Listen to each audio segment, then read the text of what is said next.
Hello, this is It's Real Talk with Shadow. I wanted to talk about the Raw 25 and then the Smackdown Live editions on the 22nd and 23rd of January.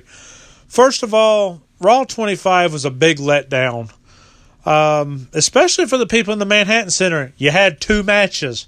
You went through all that trouble to go retro, to have the red, white, and blue ring. The referees dress old school. You sell tickets for two matches. And I heard from good source, they did not have dark matches there. What you saw on TV was what happened. And I've heard that from good source. As far as what happened at the Barclays Center, the 8-woman tag team match, that was good. I say that was a real good match. Again, come on, you've got Bayley, Sasha, you had Asuka, Mickie James, Nia Jax. You got Mandy Rose, Sonya Deville. Yeah, those are going to be, it's going to be good at that point, and Alicia Fox.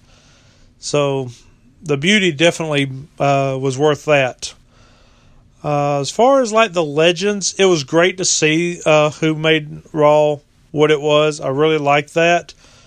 But most of what you saw was backstage. I think they could have had bigger parts. They could have come out in character or whatever. It just didn't seem like it was that much to it.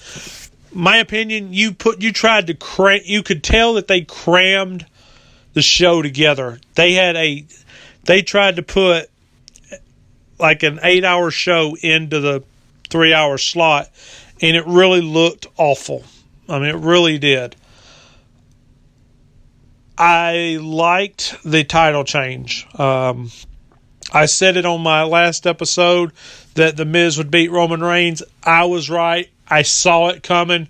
Then again, WWE Creative has no imagination. WWE Creative is absolutely predictable. You can see what's going to happen 10 miles off with WWE Creative. So they suck. But anyway, I was glad to see The Miz win the title. Not because I like The Miz. I respect him for what he does as a heel. He can make you hate him as a heel. He reminds me a lot of Ric Flair back when he always had the title, finding ways to win. Foot on the rope, big time. That was big back in the day. Putting the foot on the rope, cheap shots, low blows, eye rakes, all that stuff is just old school, which you gotta like. As far as the rest of it, like I said, it really wasn't worth watching. They really dropped the ball on Raw 25. Going to SmackDown, it wasn't much better. I can't figure out yet who's going heel between Shane McMahon and Daniel Bryan, because they both have that tendency. I feel like they're going to swerve you some way and maybe somehow turn Shane McMahon into the heel, especially because everybody's, it seems like Kevin Owens and Sami Zayn are really into what Daniel Bryan's doing, so I feel like there's a swerve there. I don't feel like Daniel Bryan's going heel. I just don't. The female match, that was good. Naomi and Liv Morgan, gotta love that. Love the way it ended with it kind of having the Royal Rumble taste. Especially liked the Becky and Naomi deal of it. That shows that there's no friends in the Royal Rumble. AJ Styles, I really liked how he was aggressive toward Kevin Owens. I think that he should have won both matches. But maybe by Sami Zayn pinning him there, that's going to lead to a little retribution for AJ Styles there. So they don't want none. Anyway, that's some of my thoughts. Like I said, we're getting ready to head into Royal Rumble 2018. Yeah, baby, let's do it. like I said, my predictions are really just set out here. For the men, I look for Roman Reigns to do something big. It could be a surprise entrance. It might be somebody like Triple H or Daniel Bryan. If it's not a surprise entrance and it's not Roman Reigns, look for John Cena to get to win to where he can get that 17th record-breaking championship run.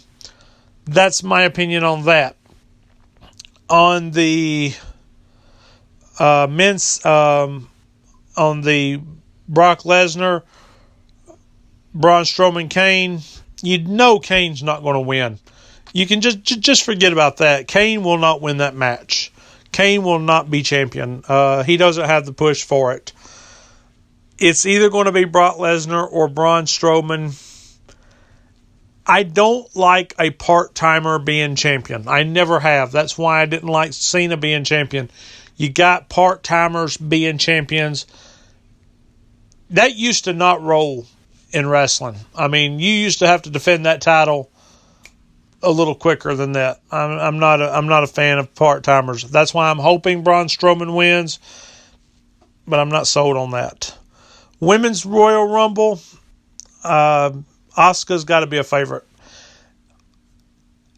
Although, if she gets eliminated, her undefeated streak would still be intact because she's never been pinned or tapped out. So that's my way of looking at that. But Asuka's got to be the favorite to win. Stephanie McMahon could very easily enter this Royal Rumble as a surprise entrant. Ronda Rousey could do it. That's my predictions on that. Hey, it's Real Talk. Drop your comments. Hit subscribe. Drop your comments. Tell me what you want to talk about. What topics do you want to talk about? Who's some of your favorite wrestlers? Who are some wrestlers you used to like back in the day? Who are some wrestlers you're interested in seeing come up from NXT? Who would you like to see in the WWE? What storylines do you like? What were some of your favorite storylines? Whatever you want to talk about. Hey, it's all good. Let's talk about it. It's Real Talk.